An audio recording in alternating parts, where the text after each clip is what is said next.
We move to questions without notice, and I give the call to the Leader of the Opposition. Thank you very much, Mr Speaker. My question is to the Prime Minister. Prime Minister, how many Australian families are currently on electricity hardship plans? Give the call to the Prime Minister. Every single household will get $300 of energy bill relief from today, Mr Speaker. They won't just get that, but every single Australian who is a taxpayer will get income tax relief, tax cuts that they oppose. Order. Order. The Prime Minister will pause, and I'll hear from the Leader of the Opposition. Thank you very much, Mr Speaker. Well, on relevance, to be fair to the Prime Minister, it's not every Australian, but it is 127,000 families who are facing hardship at the moment. The member will return. Order. The Leader of the Opposition will just resume his seat. The Prime Minister has been asked a question. The Leader of the Opposition took the point of order. The Prime Minister has the call. Well, every single person that the Leader of the Opposition just named will get energy price relief. Energy relief that they voted against. Like they voted against the relief last year that we introduced in partnership with every state and territory government. Those opposite have opposed every bit of support that we have provided in cost of living relief. They oppose cheaper medicines. They oppose energy price relief. They oppose wage increases. They oppose our income tax cuts for every taxpayer. Whatever the issue is, they say no to. And then they have the hide to come in here and say they care about cost of living. They don't care about cost of living. If they did, they would vote for cost of living support. But they have opposed every single measure. We expect that that's the case because while we are supporting Australians, they're cheering against them. Give the call to the honourable member for Gilmore. The question is to the Prime Minister. What cost of living relief can Australians expect from today, and how will it make a difference? Have there been attempts to undermine the Albanese Labor government's measures? Give the call to the Prime Minister. I thank the member for Gilmore for her question, and indeed from today there will be a tax cut for every taxpayer, all 13.6 million of them.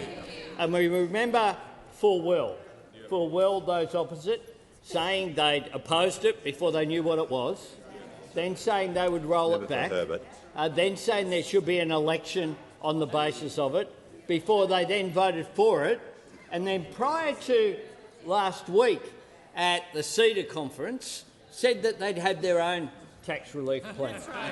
But of course it took a question in Q&A at CEDA here, the conference last Thursday, before the Leader of the Opposition rolled that back as well.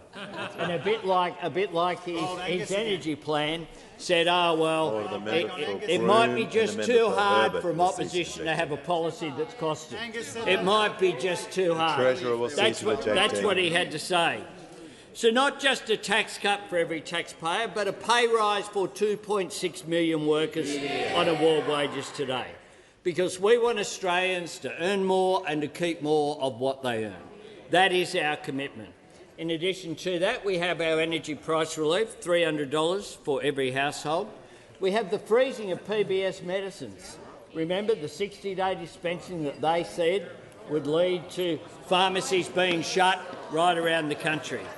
In addition to that, we have an extra 2 weeks of paid parental leave, something that those opposite would never have provided support for. And of course, in addition to that as well, in addition to workers earning more and getting to keep more, they also get a top-up in their superannuation from today as well. But over the weekend I was in Melbourne, in Gellibrand, in Holt and in Deakin, talking to people like the people I dropped in at Captain's Choice Fish and Chips. I had a coffee at Culinaria Cafe. I spoke with the workers at this and that community centre. I met the owners, good Italian Australians in Pierre's Free-Range Meats. I had a banh mi at Ms Banh Mi. Had a sausage roll from Paul's Pies and I got my glasses fixed at Eyewear Architects Optometrists, and I thank them for it. And I spoke to the pharmacists at the Chemist Warehouse about cheaper medicines. Order. The member for And Deakin all will cease interjecting. of those people, in amongst all the discussions that were held, all of them appreciated the tax cut that they are receiving from today. All of them appreciated the support because they know that from their local member had their way, they would have got nothing whatsoever. Order. The member for Deakin will cease interjecting. So I'd like to hear from the member for Fairfax.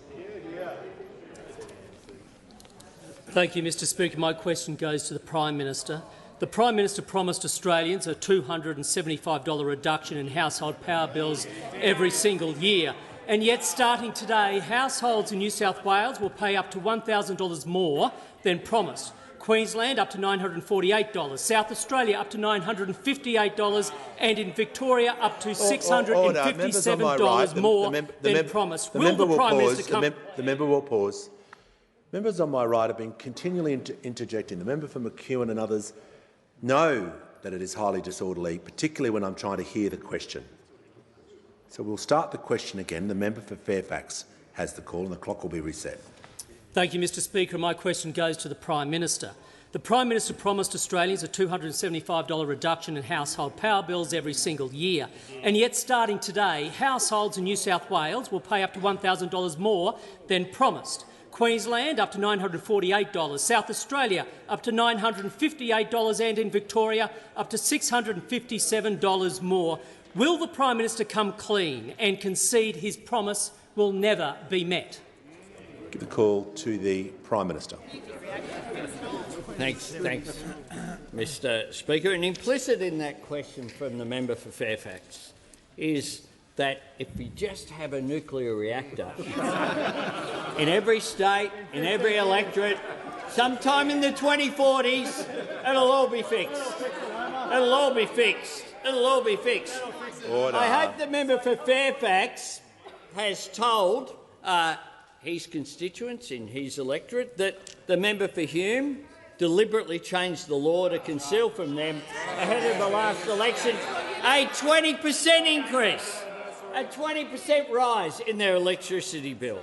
I hope that he's apologised to constituents for voting against the energy bill relief that has provided support at a time where we've seen global energy prices increase. But I hope he's told them as well that he was against the cap on coal and gas prices and the rebates for households and businesses. I hope that he's told his constituents as well that his policy is to invest billions, who knows how much, because we haven't seen anything, of taxpayer dollars in the most expensive form of new energy. And I hope that as well that he has tried to find a single business leader from the energy sector who has said that his plan stacks up at all. Because this is what the Chief Executive of Alinta Energy, Jeff Dimmeries, had to say. We don't— The member for Fisher, the member for Fairfax is seeking the call on a point of order, and I'd like to hear his point of order. The member for Fairfax on a point of order.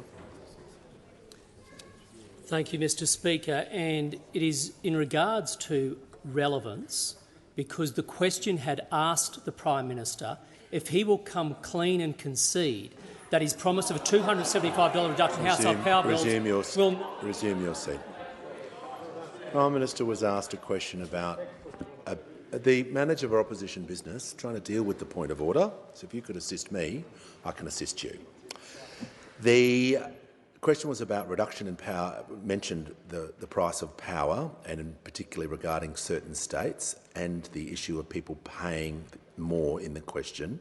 And then there was a question about the Prime Minister's commitment and about his promises. So the Prime Minister needs to make sure he's being directly relevant to the question and making sure his answer complies with the standing orders. The Prime Minister has the call. Thanks, Mr Speaker. I certainly am. But they don't like these days the modern Liberal Party's against business having voices in there. It's quite interesting, quite perceptive. This is what Jeff Dimery had to say. We don't have time to get distracted by fringe voices anymore or to get lost in the gunners. We have to work with what we have today. The member for Nuclear Fairfax. is kind of like looking for unicorns in the garden. Unicorns in the garden. Energy Australia have had to say they're committed to Australia's clean energy transformation, reducing emissions as quickly and affordably as possible while maintaining system reliability. Origin, our primary focus is adding more supply from mature low-emissions technologies. AGL, nuclear energy is not part of these plans. AGL's ambition to add 12 gigawatts of new renewable and firming generation by 2035 does not include nuclear energy. Mr Speaker, no one serious takes their plans seriously because it's done on the back of a beer coaster without any costing, without any detail and without any substance. The member for Fisher and the member for Fairfax were continually interjecting during that answer. I asked and request them to cease. Give the call to the honourable member for Spence. Thank you, Mr Speaker. My question is to the Treasurer. What cost of living relief kicks in from today? How will the Albanese Labor government's measures help ease pressure on Australians, and what approaches were rejected? Give the call to the Treasurer. Thanks, Speaker, and thanks to the member for Spence, not just for the question but for being an absolute champion for the working people and families and pensioners in his local community. Speaker, today is a really important day because from today there will be a tax cut for every Australian taxpayer. From today there will be energy bill relief for every household. There will be a pay rise for millions of workers on awards. There will be cheaper medicines and there will be an extra 2 weeks of paid parental leave. This is how you deliver cost of living relief, not with expensive nuclear reactors in 15 years' time. The cost of living relief which rolls out today is substantial, it is meaningful and it is responsible. It is the cost of living relief that people need and deserve. It's how we ensure that people earn more and keep more of what they earn, because we know people are under pressure, and because we know people are under pressure, more help is on the way today.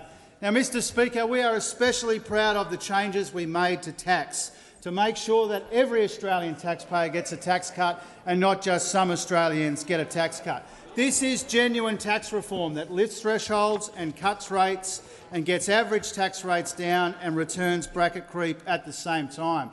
It means that the average tax cut is $36 a week, Mr Speaker. An average family or an average household with kids, $63 a week. If you're on 120 grand, you get $52 a week. 100 grand, $42 a week. 80 grand, $32 a week. And people on low incomes get a tax cut that those opposite tried to deny them. And here's the difference, Mr Speaker. If they had their way, some taxpayers would be missing out on a tax cut today. And when we changed it to say, no, we don't want just some people already on good incomes to get a tax cut, we want every Australian taxpayer to get a tax cut, the Leader of the Opposition was so filthy about that he called for an election. The Deputy Leader of the Opposition said that she would absolutely roll them back in government.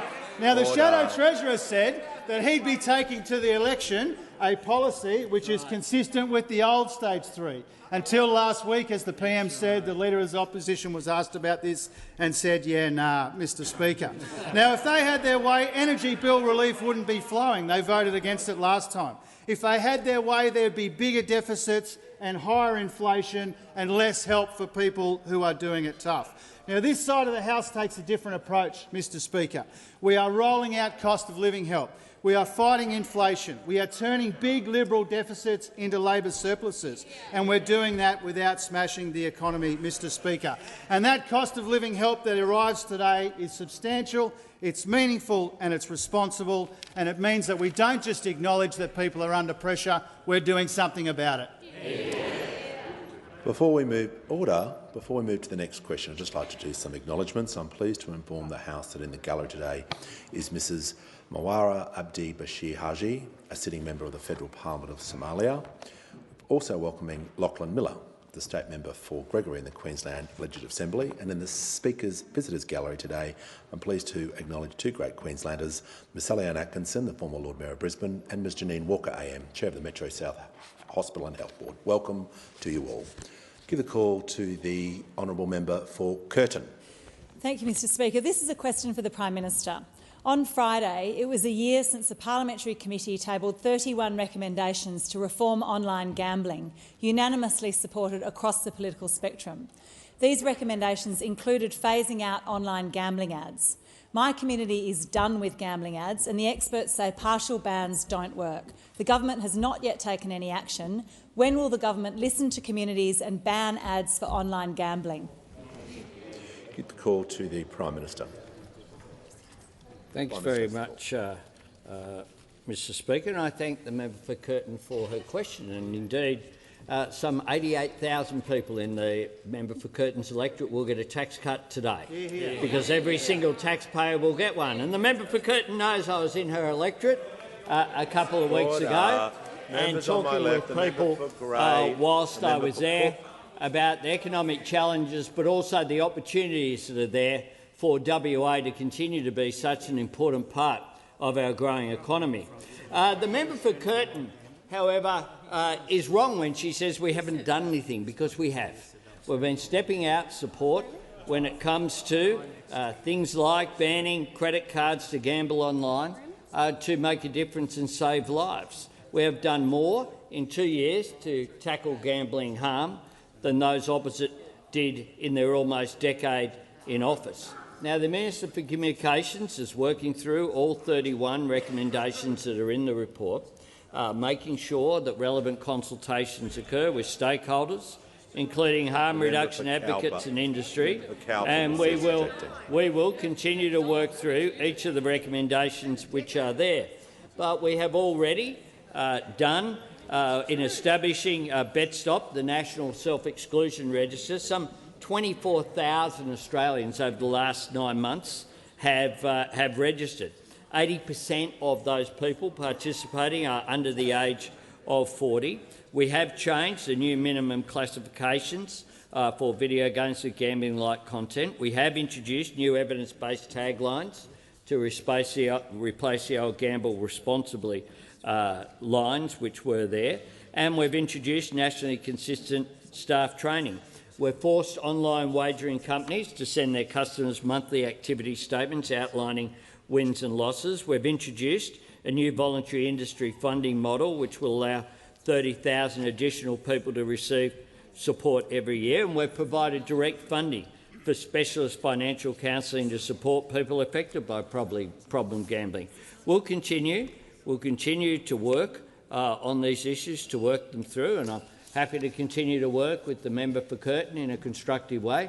The member for Curtin always contributes to the policy debate that takes place in this country, and I know that my door and the door of the Minister for Communications, as it is with people across the parliament, is always open, because we recognise that what we need to do is to do more in this area, but we want to make sure that we get it right.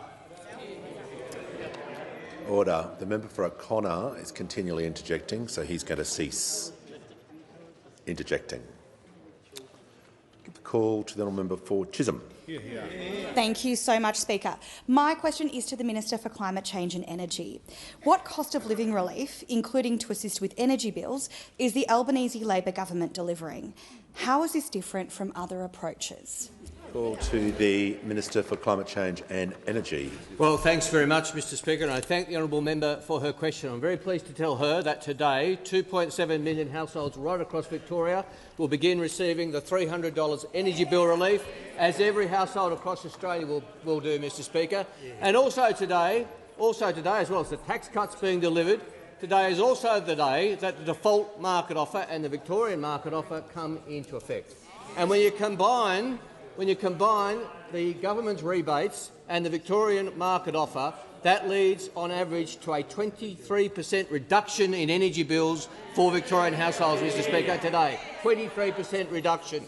Now, of course, Mr Speaker, this default market offer that applies from today It applies on the 1st of July every year, so today is the second anniversary of the 18% increase that the member for Hume hid from the Australian people by changing the law before the last election. The second anniversary of that, which is a policy we reject. And talking of policies we reject, Mr Speaker, we've had the little thought bubble of expensive nuclear energy from those opposite. All we've seen is the sites, the 7 sites released, no costings, no modelling. But to be fair, always try to give credit where it's due. We saw a little more policy from the Leader of the Opposition and the member for Fairfax. No. The Minister for Climate Change and Energy will just pause. Order. Members on my right. The member for McNamara will cease interjecting. The Deputy Leader of the Opposition, I'm trying to deal just with order in the House. If she could assist me, I'd appreciate it. Member for Fairfax does not need to yell during this answer or any answer. So, I'm just going to ask the member for Fairfax for the remainder of question time not to interject anymore. He's had a good go. If he interjects once more time, he'll leave the chamber. Minister for Climate Change and Energy has the call. Thanks very much, Mr Speaker. I was just saying that, to be fair to the member for Fairfax, he put out a little more policy on the weekend. We already knew that they were going to have a government-owned instrumentality. They're going to call it the Independent Nuclear Authority. But he also released on the weekend details that there's going to be a second agency, a government business enterprise, to own these nuclear power plants. Now, how would you convince the Australian people that introducing the most expensive form of energy was going to lead to lower bills? He announced the name. It's going to be called Affordable Energy Australia, Mr Speaker. In keeping with the previous government's approach, they had the National Energy Guarantee, which didn't guarantee anything. They had the Climate Solutions Fund, which didn't fund any solutions. They had the Underwriting New Generation Investment, which didn't deliver a dollar or an electron or anything, Mr Speaker. Mr Speaker, the fact of the matter is that no amount of spin, no amount of utopia-style naming an agency about affordable energy when you're going to introduce the most expensive form of energy will lead to lower bills. We know that experts differ on whether they will increase bills by $200 or $1,000. That's what the experts say, between $200 and $1,000 worth of increases from their expensive nuclear energy policy, Mr Speaker. This sort of spin won't reduce energy prices. What reduces energy prices is real relief today, and that's what the Albanese government is delivering, Mr Speaker. What reduces energy prices is concrete, detailed plans like what we saw from AEMO last week, Mr Speaker. That's what reduces energy prices, not expensive reactors in 20 years' time, not spin, not fake government organisations, but real energy bill relief. Call to the honourable member for Hume. My question is to the Prime Minister. Under Labor, prices have gone up by nearly 10%. Employee real wages have collapsed by almost 9%. Living standards have collapsed by 8%. A typical mortgage holder is around $35,000 a year worse off, and mortgage arrears are at an 8-time high, according to rating agencies Fitch. There is nothing on offer from the government that will reverse this damage. Prime Minister, why are Australian families paying the price for Labor's economic incompetence? Call to the Treasurer. Speaker, even by the extremely low standards of the Shadow Treasurer, to say on the 1st of July, the day... Order. The Treasurer pause. Order. Members on my... No. Members on my right. Members are entitled to take a point of order. I'm going to hear from the manager. The Treasurer is a serial offender. You are rightly committed to lifting the standards in this place, and that is not consistent with it. Order. Whoever is interjecting on my right won't be here if they continue that behaviour. The Leader of the House on the point of order. Mr Speaker, I appreciate what your previous rulings about personal reflections, but to not be able to argue whether someone has brought high or low standards to a question or to debate would be effectively to say you can't have debate. Of all the moments in question time to object, what the Manager Opposition Business has just objected to is just really odd. You can't have normal debate if you can't say whether or not someone's asked something reasonable or whether the standards are reasonable or not. Look, the manager of opposition does raise a good point about undignified personal tax, which we've been dealing with in question time, but the Treasurer simply talking about low standards doesn't fill that category. But I'm going to be making sure that if we stray into territory, which the Treasurer knows more than anyone else, we will deal with that. So I thank the manager for raising the point, and we're just going to get the Treasurer back to the question. Thank you, Mr Speaker. I'm happy to explain to the Shadow Treasurer the contents of his own question. His question was about the last couple of years and what we are doing to turn it around. And I'm happy to tell the House, and I'm happy to explain to the Shadow Treasurer once again what we're doing to help people who are under the pump. And I'll remind the House once again that when this government came to office, inflation had a 6 in front of it, and now quarterly inflation has a 3 in front of it. When we came to office, there was huge deficits as far as the eye can see, and we turned 2 of those big Liberal deficits into Labor surpluses. I remind the House that when we came to office, it was at the end of a decade of deliberate wage stagnation and wage suppression, because low wages growth was a deliberate design feature of their economic policy, Mr Speaker. When we came to office, real wages were falling by 3.4%. They're now growing again, Mr Speaker, and they're not growing again by accident. They're growing again because this is a government which recognises that one of the most effective ways to help people with cost of living is to make it easier for them to earn more and keep more of what they earn. And absolutely central to that, Mr Speaker, and absolutely central to the question that the Shadow Treasurer asked, is the tax cuts that come in from today.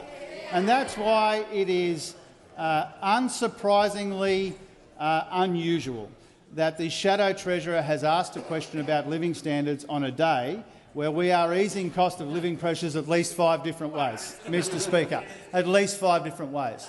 Now, we all remember, and I think the Australian people remember too, that when the Prime Minister and I and his Cabinet and his government went into bat for Middle Australia and for people on low and middle incomes, and we changed the tax cuts, and we took a political risk in doing that, we changed those tax cuts because we wanted to see a tax cut for every Australian taxpayer at the same time as we wanted to see wages growing in our economy.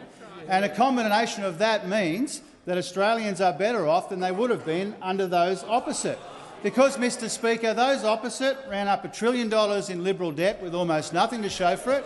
They presided over wage stagnation and wage suppression. They skewed the tax cuts to people who were already on high incomes. And we've spent a couple of years trying to clean up the mess that they left us. And I think where that matters very significantly is the fact that real wages were falling when we came to office. They're growing again, and they're a big determinant of living standards in our economy at the same time as we provide this relief. Now, Mr Speaker, I know they're unhappy today because if they had their way, inflation would be even higher and people wouldn't be helping. People wouldn't be getting this cost of living help that they need and deserve. We're proud to be rolling out this cost of living relief, and it starts to roll out from today. The call to the honourable member for Lingiari. Thank you, Speaker. My question is to the Minister for Health. Minister, how is the Albanese Labor government making medicines cheaper for Australians? How is this helping to ease cost of living pressures after a decade of cuts and neglect to healthcare? Call to the Minister for Health and Aged Care. Yeah, thank you, Speaker, and I want to thank the member for Lingiari. She knows this is an important day because every taxpayer in her electorate gets a tax cut today, like a registered nurse working at the Alice Springs Hospital who gets a tax cut of almost $1,600, or about twice what they would have received under the former government's plan, or a hospital orderly at Alice Springs who will get a tax cut of almost $1,200, or more than 3 times what they would have received under the former government, Mr Speaker. But the member for Lingiari also knows that we need to do more. That's why she promised her electorate at the last election that we would make medicines cheaper.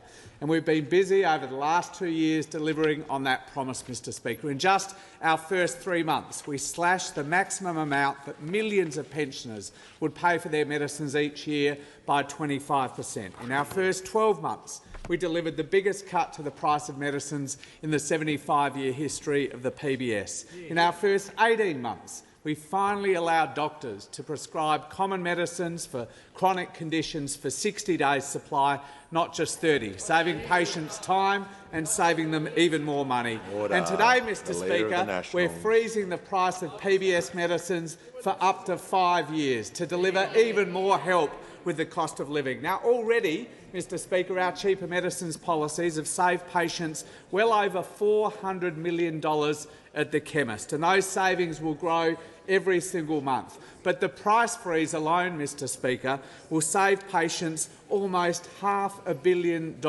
more.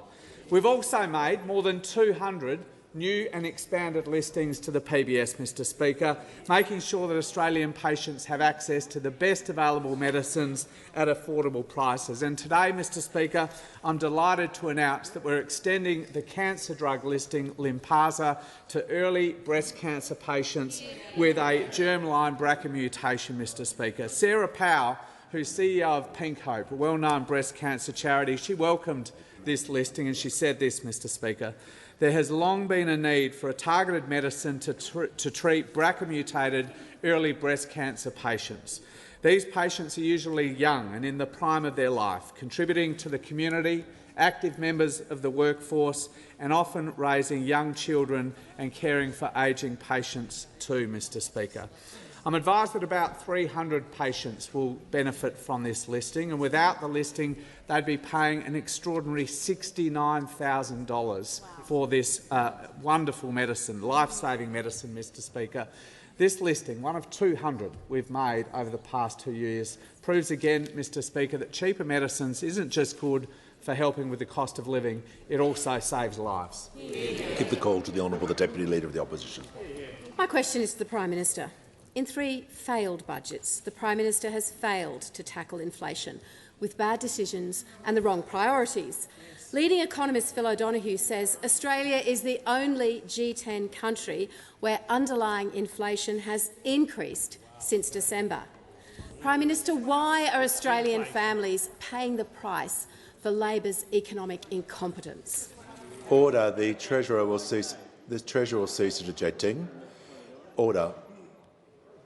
Order. The Treasurer is going to cease interjecting because the Prime Minister has the call. Thanks, Mr Speaker. I thank the Deputy Leader for her question that contained a fair bit of imputation, let me say, in that question. Well, what we have done is take inflation to almost halve it from what it was that we inherited. We have, instead of low wage design being a policy feature of our economic architecture as it was for those opposite, we support workers earning more, and that's why we have supported 3 wage increases in the minimum wage in our submission to the Fair Work Commission in a row, and we're pleased that from today that will make a substantial difference. But those workers will also get to keep more of what they earn, because of what the Deputy Leader of the Opposition said was worthy of not just opposition in the parliament, where the Deputy Leader said that she would oppose it regardless of, to quote in one of her best, she said this: "We will fight this legislation in the parliament. We don't even know what it will look like." Like, you can't make it up, Mr Speaker. When this legislation hits the parliament, we will fight it. We will fight it all the way. I'm digging in, along with my colleagues and our leader, Peter Dutton, to fight this fight really, really hard. That was before she voted for it. That was just before she voted for it, Mr Speaker. But what they have opposite, they've got a tax policy designed to roll back tax cuts. They've got an IR policy designed to reduce wages. They've got a fiscal strategy designed to rack up debt. They've got a housing policy designed to wreck super. They've got a health policy designed to destroy Medicare. And they've got a nuclear reactor plan designed to jack up power prices. That's the alternative. The difference in our approaches is very clear. Earn more and keep more of what you earn under this side, or work longer for less over there. Pushing wages up on this side or holding them down over there. Building more homes all over Australia or wrecking the superannuation system over there. And cheaper, cleaner energy, which is what we want, or more expensive nuclear reactors sometime in the 2040s, which is what they want. Call to the honourable member for Robertson. Mr Speaker, and my question is to the Minister for Social Services. How is the Albanese Labor government supporting families who have recently welcomed a new baby? And what cost of living relief is being rolled out to Australian families from today, and are there any risks to this support? Give a call to the Minister for Social Services. Well, thank you, Speaker. I'd like to thank the member for Robertson for that question. And he knows, as we all do, that the arrival of a new baby is a very special time for a family. It's a time when parents require support to step back from paid work so they can focus on caring for their newborn. And we also know it's a time that can place extra pressure on the family budget. And that's why Labor's investment in paid parental leave is so critical. It provides families with extra support so they can focus on what's important to them. Now, from today, families are eligible for 2 extra weeks of paid parental leave as the government scheme increases from 20 to 22 weeks. This means over the course of their leave, families will now receive $20,150 to help them take time off work and cover some of the costs that come with a new baby. And of course, Mr Speaker, we're not stopping there. We are further expanding the scheme to 26 weeks, and we will legislate superannuation on top of this. Now, our changes have been widely welcomed by families and, of course, by advocates. The Parenthood, a leading parent advocacy group, said significant improvement after no meaningful change to the policy after a decade is welcome. And, of course, Playgroups Australia said it's such a relief to see this policy finally come to fruition in Australia. Now, also from today, around 1.3 million low to middle income families will receive some extra relief with a boost to their rate of family tax benefit. And in addition, every household will see their power bill cut by $300, and every Australian will benefit from a freeze on their cost of PBS medicines. Now, Mr Speaker, this is how you deliver cost of living relief, not by pushing up power prices with expensive nuclear reactors. Now, those opposite do pose a risk to Australian families, not only through their expensive, risky nuclear folly, but also their track record of course, cutting family payments through imposing year-on-year indexation freezes when they were last in government. And of course they tried to deny families to be able to take both their government and paid parental leave, calling them double dippers. Well, it's only this side of politics that has a plan to deliver responsible and meaningful cost of living relief now, including, of course, tax cuts to every single Australian taxpayer starting from today. And of course, this will make a real difference to the 13.6 million taxpayers we're giving them relief right now. This is good news for Australian families, and this is good news for Australian taxpayers.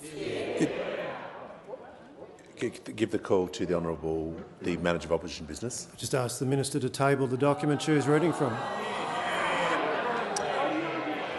Order. No. Order. The Minister for Home Affairs is now warned. Completely inappropriate statement. Was the Minister reading from confidential documents? Order. Give the call to the Deputy Leader of the Opposition. That's disrespectful as well. Give the call to the Honourable the Member for New England. Thank you, Mr Speaker. My question is to the Prime Minister. In light of the disgraceful desecration of the Australian War Memorial, and then in the last couple of nights the Vietnam Memorial and the Korean Memorial, What actions are you taking to condemn this, and what actions are you taking to ensure that this does not happen again? The call to the Honourable the Prime Minister. I thank the member for his question, and I certainly condemn the criminal acts that have occurred at the Australian War Memorial and also on the Vietnam War Memorial, the Korean War Memorial and other war memorials as well that have occurred in places like Sydney. I don't know what goes through someone's head in thinking that a cause, any cause, is advanced by the desecration of what are sacred sites here in Australia. Our veterans and men and women who wear our uniform deserve our respect.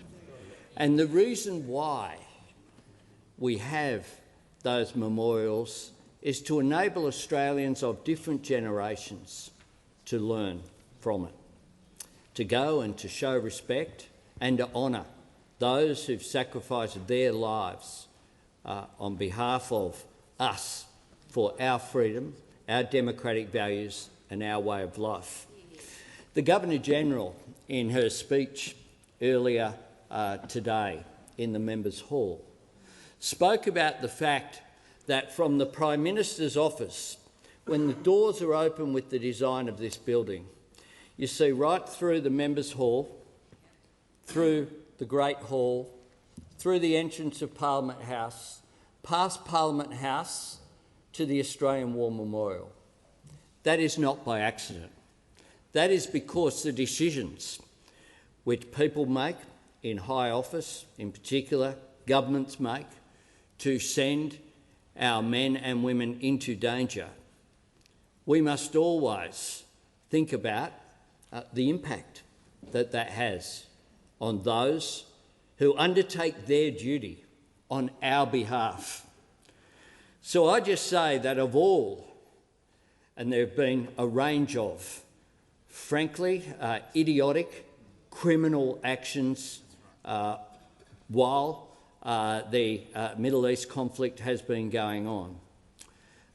It is one thing, and there should be full prosecution about the denigration of officers and the denigration of other public buildings, but nothing is as bad as the desecration of those memorials. And I thank the member for his question, and I hope sincerely that these people who are responsible are found, they get the full force of the law, and they get the book thrown at them. And they get exposed publicly as well for who they are. We know what they are. They're unworthy of having any respect and any leniency as a result of their own actions. On indulgence, the Leader of the Opposition. Thank you very much, Mr Speaker. On indulgence, I join with the Prime Minister in the condemnation of these senseless acts. I thank the member for New England for the question and understand and acknowledge the very real concern he has, like every decent Australian has, about the scenes and what we've seen playing out, not just at the War Memorial sites, but also outside Members of Parliament's offices, including the Prime Minister's office, what we've seen outside Jewish schools, what we've seen on university campuses and across society where these acts of anti-Semitism have taken place. The river to the sea, as the Prime Minister has noted before in this chamber, is an abomination, and that comment is all about the elimination of a race of people, and what the Jewish community is going through in our country at the moment is completely and utterly unacceptable. And they rightly stand condemned, the people who have committed these offences, and as the Prime Minister rightly points out, unfortunately, there hasn't been arrests that have taken place so far, and I hope that the police can double down on their efforts to identify these people and to allow a very clear message to be sent to those of a similar mind that these acts are not to be condoned in our society. Those men and women, the 103,000 who have lost their lives serving our nation, have done so for our lifestyle to be maintained and for our life in this country to continue as it is today. And we don't do their memory any service by what we've seen at the War Memorial, whether it's the Australian War Memorial, whether it is any commemoration of the life and sacrifice of the men and women of the Australian Defence Force, and they rightly stand condemned for these actions, and we hope that they shall not be repeated. The call to the member for Bennelong. Thank you, Speaker. My question is to the Minister for Small Business. How is the Albanese Labor government supporting Australia's 2.5 million small businesses, and what risky alternatives could undermine this support? Give the call to the Minister for Housing, the Minister for Homelessness and the Minister for Small Business. Thanks, Mr Speaker, and I do want to thank our terrific member for Bennelong for that important question, because he understands that small businesses are important to our nation's economy. Indeed, they're at the heart of the nation's economy and now contribute over $500 billion to the nation's economy each and every year. They're also at the heart of the government's decision-making, and that's why from today, July 1, we are providing relief for small businesses, Mr Speaker. As of today, we've abolished 457 nuisance tariffs, cutting compliance costs, reducing red tape, boosting productivity and making it easier for businesses to do business. We're extending the $20,000 instant asset write-off, making it easier for small businesses to invest and grow, Mr Speaker. This is an extension of the support that passed the Parliament last week for the last financial year, Mr Speaker, and of course those opposite delayed this important support for small businesses. They dragged it out to the last minute and caused uncertainty for small businesses, Mr Speaker. After months of delay, I certainly hope that they're quicker with this $20,000 instant asset write-off extension, Mr Speaker. It's the certainty, of course, that Labor is providing with our $640 million support for small businesses as part of the budget. Practical and targeted support, Mr Speaker, all laid out in our small business budget statement. And of course, as part of that is energy bill relief, Mr Speaker. We know, of course, that energy bill relief is being rolled out to households, but it's also being rolled out to small businesses, as it was last year, of course, up to $650 for each small business, which, of course, those opposite voted against, Mr Speaker. They voted against higher energy prices for small business last year, and this year we're providing $325 for around 1 million small businesses around the country in energy bill relief. Providing energy bill relief and a renewable energy future made in Australia is, of course, how you deliver real cost of living relief for small businesses, not by pushing up energy prices with nuclear reactors, Mr Speaker.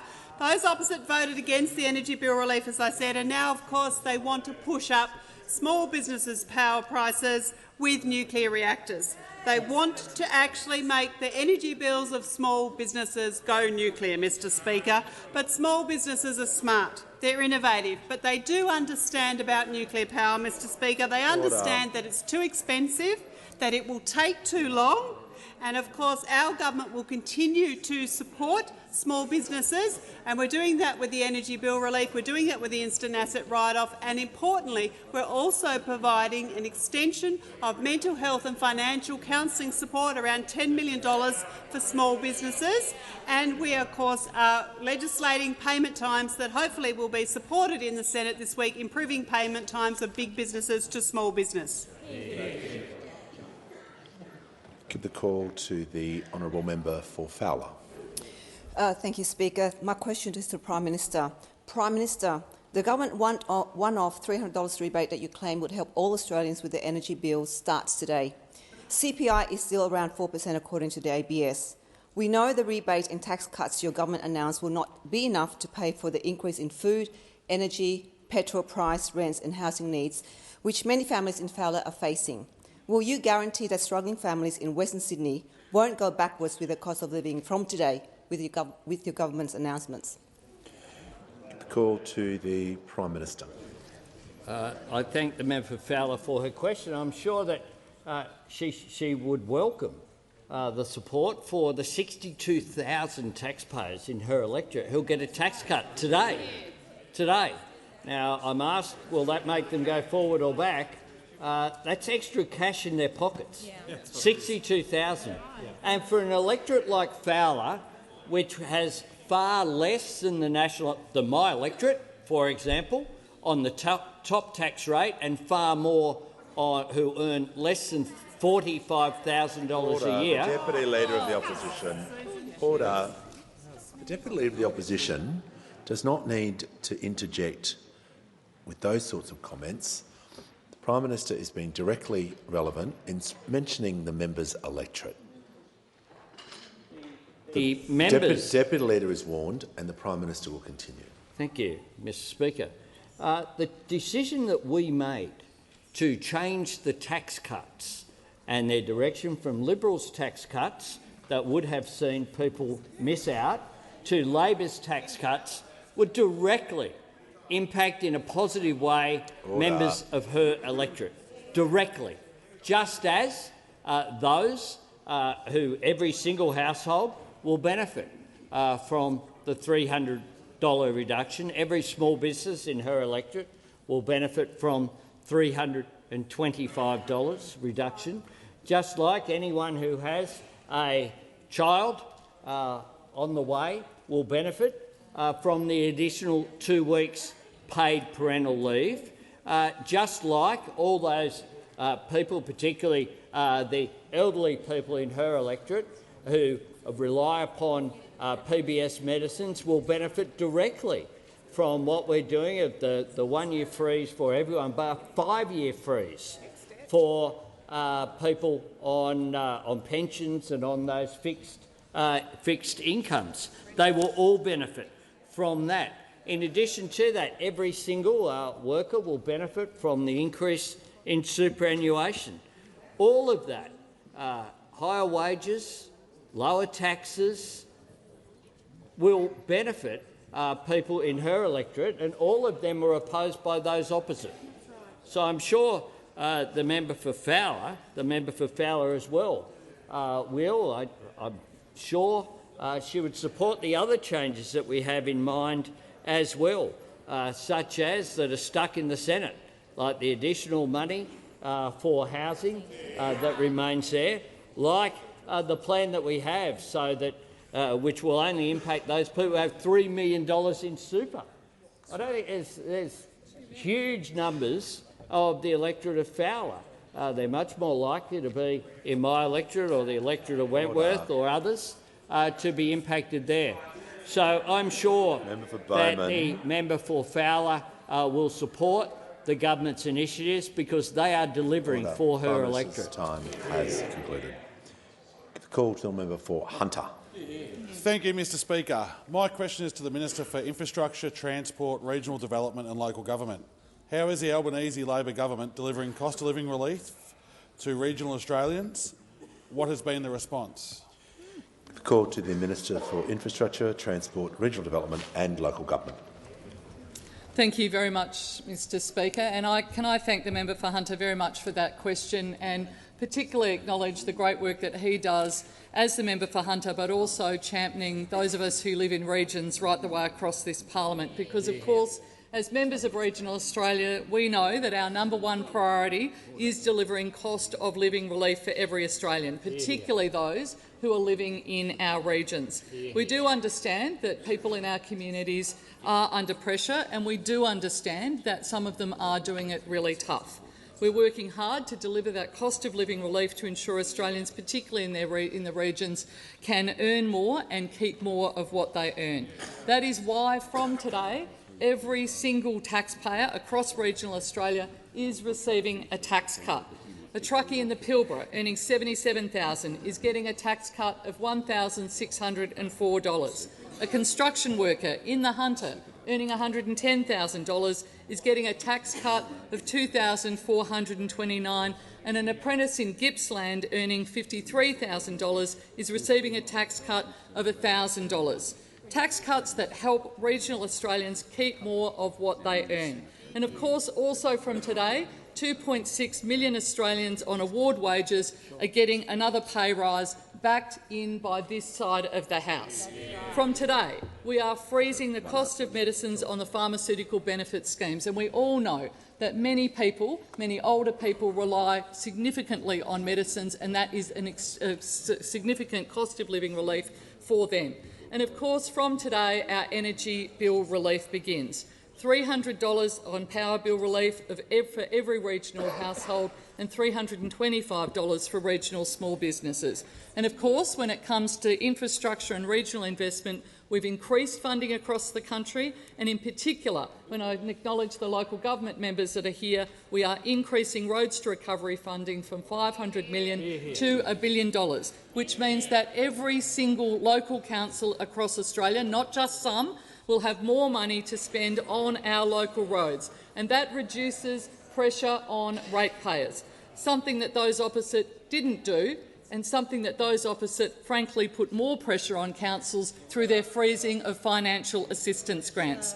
We know that there is more to do, which is why we are working every single day to make life better for regional Australia. That is how you deliver cost of living relief, not by pushing up power prices with expensive nuclear reactors. The opposition have nothing positive to offer. They are standing continuously in the way of cost of living relief for Australians. They want to build nothing, help no one and take our country nowhere. Call to the Manager of Opposition Business. My question is to the Prime Minister. I refer to the Prime Minister's statements in this place last week concerning Senator Payman. When will the Prime Minister expel Senator Payman from the Labor caucus for her disgraceful conduct and her endorsement of the anti-Semitic chant "From the river to the sea"? Order. Order. There is the Minister for Infrastructure. I need to hear the Deputy Leader of the House on the point of order. Thank you, Speaker. Practice at page 553 makes it very clear there's been a long-standing convention that the Prime Minister and ministers cannot be asked questions about the party room. So I'm just going to ask the manager to rephrase that question to make sure it's within standing orders regarding the Prime Minister's responsibilities. Well, Mr Speaker, the question referred directly to the Prime Minister's comments he made in this House last week about Senator Payman, and as the Leader of the House himself argued on the 2nd of February 2021, it should be open to the opposition to interrogate comments made by the Prime Minister. Yep. As long as the question is order, as long as the members on my right, as long as the question contains a statement that the Prime Minister has made, it is within. Restate the question again, Manager, so the House can assist, so I can assist in directing the question, and as long as it's within the standing orders regarding a statement the Prime Minister has made, either through the media or through the House, the question will be in order. My question is to the Prime Minister. I refer to the Prime Minister's statements in this place last week concerning Senator Payman.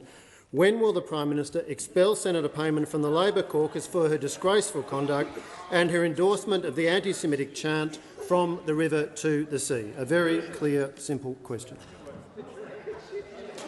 I'll hear from the Leader of the House. Mr Speaker, page 553 of practice makes clear that you can't ask, and the whole question has previously been ruled out as what practice says, when the question is itself about party matters. The question, there's a reference to a statement where we hear nothing other than the statement being there, but the entire question itself is about membership of a party, and therefore it is squarely ruled out under practice, squarely. Yeah. We're trying to deal with this to get the question within the standing orders. So, questions like this have been approved before and have been allowed before. It would assist to make sure it's in with precedent, to make sure that perhaps a reference to the statement, because the Prime Minister made obviously a lot of statements last week. So normally when a question is about, I refer to the article where the Prime Minister said, or on the date or the time. So obviously the Prime Minister is able to be correct in his answer. So I'll give you another shot, but I'm just telling you, in light of what I've said, don't read the same question out again, because it'll be ruled out and we will go straight to the next question. Mr. Yeah, the member for Kennedy on this point of order. We're just going to keep things moving, but we'll. The House is right in what he said, but this concerns where you sit in this parliament. That's a lot different than party membership, and I think the question is proper. I thank the member for Kennedy for his intervention and thoughts. Just going to make sure that you refer to the statement the Prime Minister made, because otherwise it would not be reasonable for a minister to know every single statement that they said regarding the matter. Okay. My question is to the Prime Minister, who last week said in this House, "I met with Senator Payman earlier today. She will not be attending the Labor caucus for the rest of this session." Since that time, she has again reiterated her support for the anti-Semitic chant "From the river to the sea." What action will the Prime Minister take consistent with the courage shown by previous Labor Prime Ministers, or will he continue to be weak?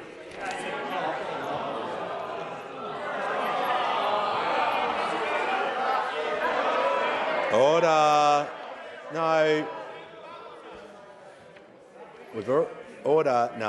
No. We're going to deal with this just as we've been consistent with reflections on members and dignity of the House, as the manager himself has raised in May. But I'll hear from the Leader of the House. Mr Speaker, you've previously given instructions to the House at the request of the Manager of Opposition Business that if reflections like that were made, you would be ruling out questions. Yeah. And given that we had a point of order about something the Treasurer had said in his answer, we're going to get the question through, Leader of the Opposition. I'm going to ask the manager to withdraw the last part. And order. The manager's going to withdraw the last part, and then the Prime Minister's going to get the call. I withdraw the last part, Mr Speaker. I thank the manager. The Prime Minister now has the call. Thank you, Mr Speaker. I'll make a few points. One is that "from the river to the sea" is a statement that has been used by both supporters of Israel and supporters of Palestine who support a single state. A single state. Order. Members on my just a left fact. will cease. The Leader of the, It's in the Likud the Charter. Leader of the Opposition will. The Leader of the Opposition will cease interjecting. Order. We're going to handle this with decorum and respect. Members on my right will cease interject. The Prime Minister is going to be heard in silence, just as the manager was given silence. Thank you, Mr Speaker. That's the first point I'd make. The second point I'd make in terms of social harmony is that it is important that we take temperature down in this debate, not seek to inflame it. We just had a question earlier on about some of the activity that I condemn. I condemn unequivocally the use of the phrase "from the river to the sea" because it speaks about a single state. A single state. The fact is that the government's position is very clear. We support a two-state solution, and last week in the Senate we moved an amendment which said this: the need for the Senate to recognise the State of Palestine as a part of a peace process in support of a two-state solution and a just and enduring peace. Our position is clear. We support the proposal by President Biden and the United States for a peaceful resolution. We support hostages being released. We support civilians being protected. We continue to call for increased humanitarian aid.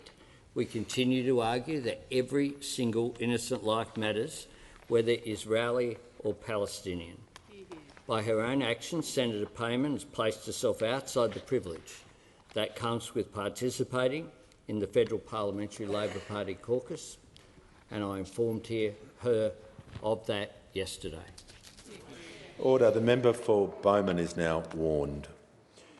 We'll hear from the member for Fremantle. Thank you, Speaker. And my question is to the Minister for Education.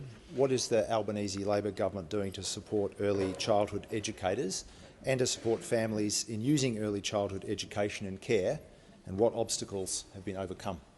The call to the Minister for Education. Thanks, Mr Speaker, and can I thank my friend, the fantastic member for Fremantle, for his question. Today, every Aussie taxpayer gets a tax cut. Teachers, nurses, truckies, tradies, and that also includes childcare workers. A childcare worker on, say, $40,000 a year today gets a tax cut of $654. Under the Liberals, if they'd won the last election, that same childcare worker would have got nothing. Zero. And it's just one example of the difference between the Labor Party and the Liberal Party. Under us, every childcare worker who pays tax gets a tax cut.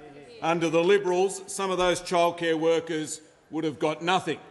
And it's a similar story when it comes to pay rises. 2.5 million Aussies on awards today get a pay rise, including childcare workers. For a childcare worker on the award wage, they'll get a pay rise of about $2,000 a year. That's on top of pay rises this time last year and the year before that. Pay rises we support, pay rises the Liberal Party oppose. Pay rises, you might remember, the Liberal Party described as reckless. And today is another reason to celebrate. Today is 1 year since our cheaper childcare laws came into effect. Remember, this is the policy that the Liberal Party described, quote-unquote, as a disgrace. Now, this is the policy that has cut the cost of childcare for more than 1 million Australian families. The Liberal Party described that as a disgrace. If you're a family on a combined income of, say, 120 grand, you've got one child in care 3 days a week, this has cut the cost of your childcare, reduced the cost that you would have to otherwise pay by about $2,000 because of our cheaper childcare laws. $2,000 less in the last year than you would otherwise have to pay. And the Liberal Party think that's a disgrace. And that same family gets a tax cut today of about $2,000. That's real cost of living relief. The biggest childcare provider in the country, Good Start, recently released a report that shows out-of-pocket costs have gone down, and the people that have benefited the most from this are families on low and middle incomes. That's how you deliver real cost of living relief, not by jacking up electricity prices with expensive nuclear reactors. Tax cuts, pay rises and cheaper childcare. Under the Liberal Party, none of these things would have happened. Under the Liberal Party, Australians would have earned less and would pay more tax. Under the Albanese Labor government, Australians are earning more and keeping more of what they earn. Give the call to the honourable member for Griffith. Question to the Prime Minister. New analysis by the Parliamentary Budget Office shows that over the next decade, the federal government will hand over $165 billion in tax handouts to property investors in the form of negative gearing and the capital gains tax discount. 67% of the benefit will go to the top 20% of earners, while only 14% will go to the bottom 50% of earners. Can the Prime Minister explain why Labor believes this is a good thing? Give the call to the Treasurer. Thanks, Mr Speaker. Thanks to the honourable member for the question about tax reform and about housing. I'll tell you what Labor believes. Labor believes that the best way to deal with the issues in the housing market is to build more homes. And that's why, to the great credit of the Housing Minister, we've allocated an extra $32 billion to building more homes in our communities and in our economy, including $6 billion in the most recent budget. Now, Mr Speaker, as I said the other day, as the Minister for Housing said the other day, if the Greens political party really wanted to solve the issues in the housing market, they'd vote to do that. They would vote for more homes. They would vote for us to build more homes. And that shameful vote last week, which made it very difficult to work out where the Liberal Party begins and ends and where the Greens Party begins and ends on housing, really was a demonstration, I think, of the Greens political party's real priorities here. And as I said last week, as I'm happy to say again, the Greens will always put a much higher premium on fighting the Labor Party than fighting for more housing for people to live in. The Treasurer will pause. The member for Griffith on a point of order. On relevance, Speaker, we're over a minute into the question. The Treasurer has not mentioned negative gearing or the capital gains tax once. That was the entire point of the question. It was a tight question, and if he's not capable of answering, he should sit down. Okay. Order. Members on my left, the member for Griffith is entitled to raise a point of order on relevance, just like any other member is entitled. The question at the end was, can he explain why the government believes this is a good thing? So that's by its very nature isn't a tight question. So if it was for a fact or a figure or a policy topic, yes. But when you add a tagline into the question like this, just so all members know, the question is opened up to a broad intention. But the Treasurer has had a time to do some compare and contrast, and he can answer how he sees fit when he thinks, is it a good thing or bad thing, what you've suggested. The Prime Minister, the Treasurer has the call. Thanks, Mr Speaker. The only thing more pathetic than the point of order was to hear the Shadow Treasurer chirping away without a question. The Shadow Treasurer chirping away without a question over there. He can't get a question, but he's prepared to chirp away when the member for Griffith asks his question. Now, the reason why this is relevant, Mr Speaker, the reason why building more homes and building more supply and our $32 billion investment is so important is because the Greens political party had an opportunity in the Senate last week to vote for tax changes which would incentivise more homes in our communities, tens of thousands of homes. And the point that I'm making is if the member for Griffith wants to use the tax system to make the housing sector fairer for young people and homeless people and renters, then he would have voted that way in the Senate, or his colleagues would have voted that way in the Senate.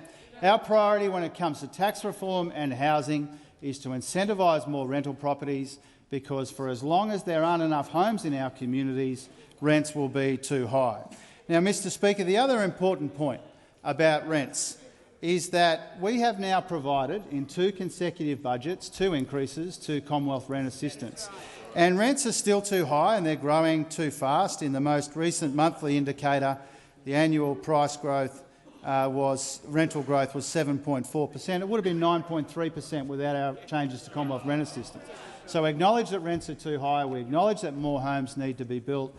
We're providing that Commonwealth rent assistance increase at the same time as we're trying to build more homes. Now, Mr Speaker, last week in the Senate, the Greens voted for fewer homes and higher rents and more homelessness. If they really cared about housing, they would vote with Labor rather than vote with the Conservatives.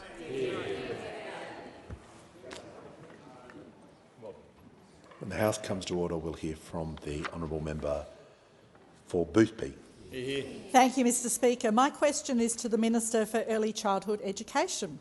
How is the Albanese Labor government helping Australian families with the cost of living, including in early childhood education and care? Great question. Give the call to the Minister for Early Childhood Education and the Minister for Youth. Thank you very much, Mr Speaker, and I thank the member for Boothby for her question and for her ongoing and relentless advocacy for families and children in Boothby. Now, Mr Speaker, even before we took office in 2022, we knew that the cost of early childhood education and care was placing pressure on families, that it was often cited as the reason that women and primary caregivers offer either delayed returning to work or weren't able to take on extra hours of work, weren't able to go back to study if they so wished.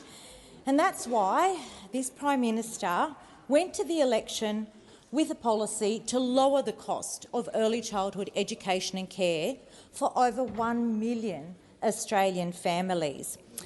Now, Mr Speaker, today marks 1 year since our cheaper childcare legislation came into effect, the legislation that we enacted within our first 6 months of being in office. And the ACCC has found that due to those reforms, due to Labor's reforms in decreasing the cost of early childhood education and care, out-of-pocket expenses for centre-based daycare are down by 11%. Now, what does that mean? What does that mean in real terms? And the Minister for Education gave a great example for that, and one that is worth repeating in this place.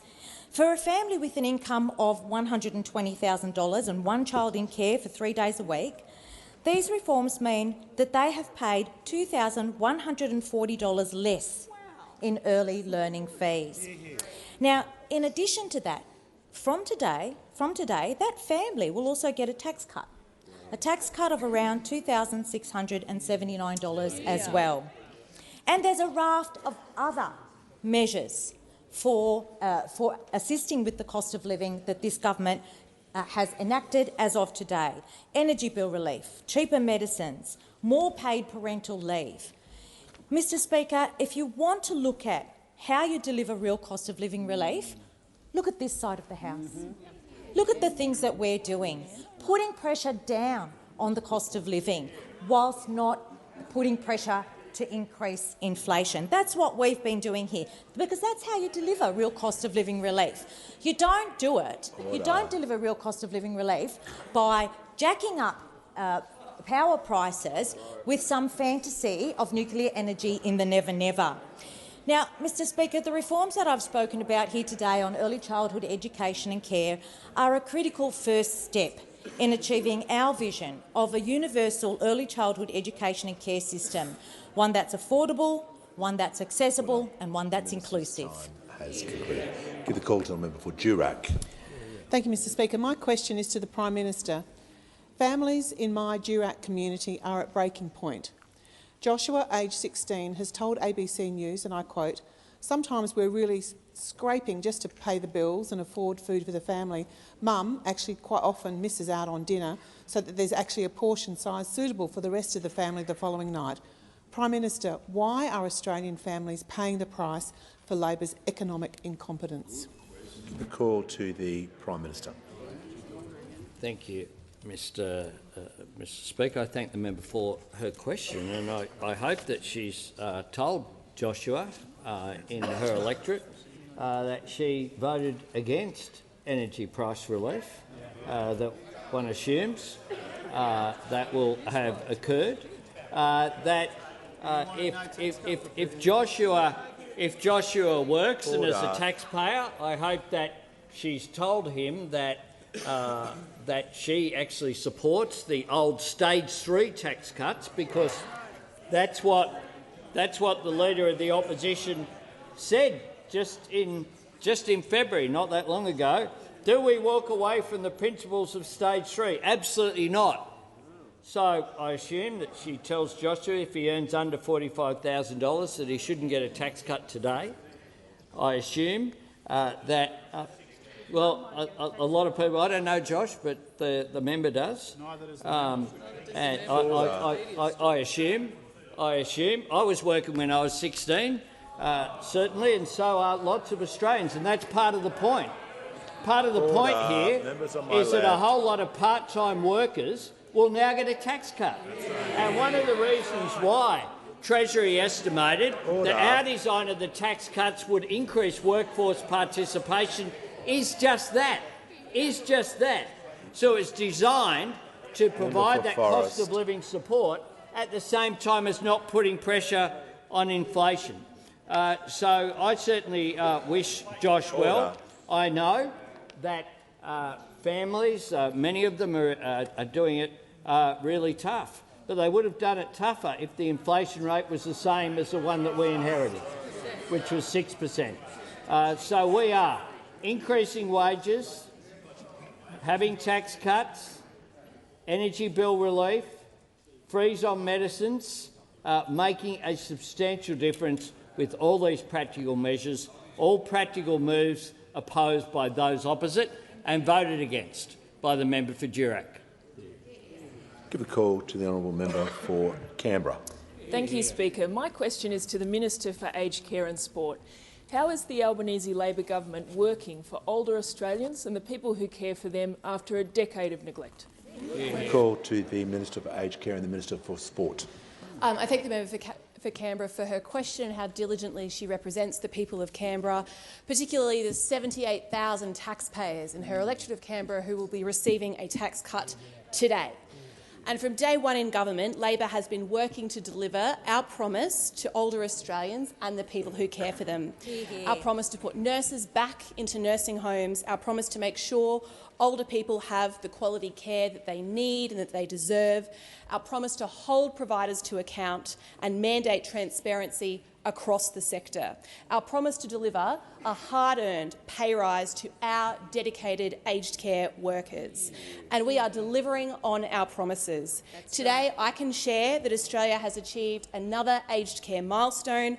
Right now, there is a registered nurse on site in aged care 99% of the time across the country in Australia.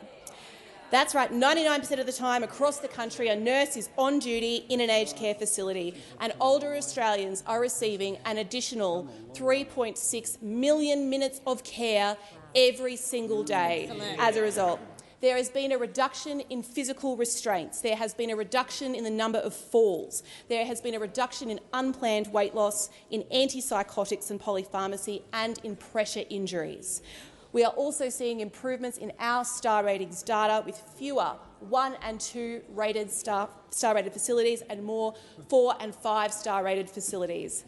And workers are being paid more than they ever have before after a 15% increase to award wage minimums. Under the Albanese government, registered nurses are now taking home an additional $196 every single week, or more than $10,000 per year. Personal care workers are taking an additional $141 per week home, or $7,300 every single year. I have heard from aged care workers across the country about the hugely positive changes that these are having, both on the quality of care that they are able to deliver to the aged care residents that they love, and on the cost of living pressures that they are facing in their own households.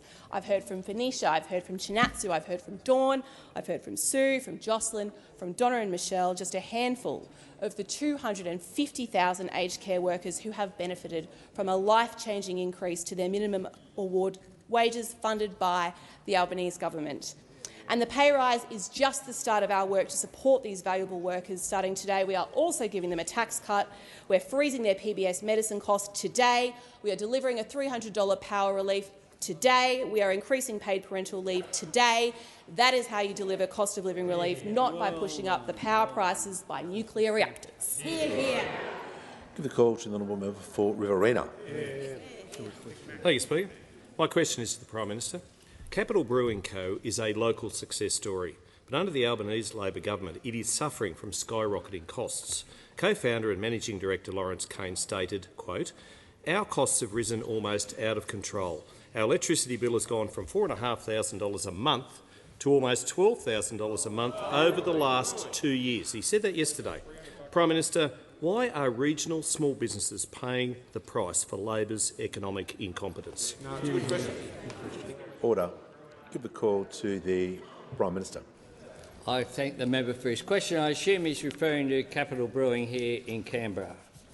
So, order. Thank you for that clarification, member for Riverina. They produce a very fine product. I give them that, Mr. Speaker. And we know that this is one of the reasons why we're dealing with energy price relief, not just for individuals, but for small businesses, but for those opposite who've opposed the tax cuts, for everyone who works at Capital Brewing, who have opposed the other support, including, one would assume, the lower wages. Many of the people at Capital Brewing will be on low wages, award wages. They're likely to benefit from the increase in wages that we see, and that's a positive. Gray is interjecting, not from his seat. Prime Minister has the call. And that's a positive thing as well. But I hope that the member for Riverina, if he goes down to the Capital Brewing joint just down the road that he tells me he's familiar with, I hope that he tells them it'll be okay because we'll have a nuclear reactor somewhere in 2040. That'll fix it. Call to the honourable member for Hasluck. Thank you, Speaker. My question is to the Assistant Treasurer and Minister for Financial Services. How is the Albanese Labor government strengthening the superannuation system so that Australians can meet the cost of living needs and retire with dignity? Give a call to the Assistant Treasurer and the Minister for Order. Members on my left. I haven't called the Minister yet. Minister for Financial Services and the Assistant Treasurer has the call. Thanks so much, Speaker. Can I thank the fantastic member for Hasluck for her question, and just note that because of her great advocacy, there are 84,000 taxpayers in her electorate who are going to be better off this week. Speaker, there are 4 things that Parliament needs to know about today. The first thing is that wages are up. The second thing is that super's up. The third thing is that taxes are down. And the fourth thing is that this mob over there opposed every single one of those things. Wages are up, and can I say, Mr. Speaker, this is a good story because of the strong leadership of the Prime Minister, the economic management of the Treasurer, the fantastic guidance of the Industrial Relations Minister. An Australian worker on minimum wages today will be $33 a week better off, in addition to their tax cut. Bigger tax cut, better wages, every single one of them opposed by that mob opposite. But can I focus on the superannuation, Deputy Speaker, because this week superannuation is going to increase by 0.5%. And I want members to contemplate the situation of a worker who starts work in a grocery store or a supermarket today. That worker need do nothing more but stay in that same job for the remainder of their years until retirement, and they will be $20,000 better off. I'll repeat that. Because of the 0.5% increase in their superannuation this week, that worker will be $20,000 a year better off in retirement. And it's because of the strength of our superannuation system. You know, Deputy Speaker, it's often opposed by those members opposite, but an average Australian is retiring today with $20,000 in their superannuation. $20,000 to retire on, making a monumental and meaningful difference to their retirement. And the secret sauce behind our superannuation system is the preservation of savings, something that mob over there opposed. But every year, every 8 years, a worker's superannuation is doubling. Every 8 years, a worker's superannuation is doubling. Now, I concede that this is powered by compound interest, not nuclear fission, but it is making a real economic difference to our country and to those workers. On top of these initiatives, Mr. Speaker, superannuation on paid parental leave. Superannuation on paid parental leave is going to make a monumental difference. $2,400 additional retirement savings for those workers. Every single one of these things opposed by that mob opposite. Time has concluded. Give the call to the Prime Minister. Order. Prime Minister has the call. Thank you, Mr. Speaker. Have you got another question, Angus? No. Order. On that basis, I ask that further questions be placed on the notice paper.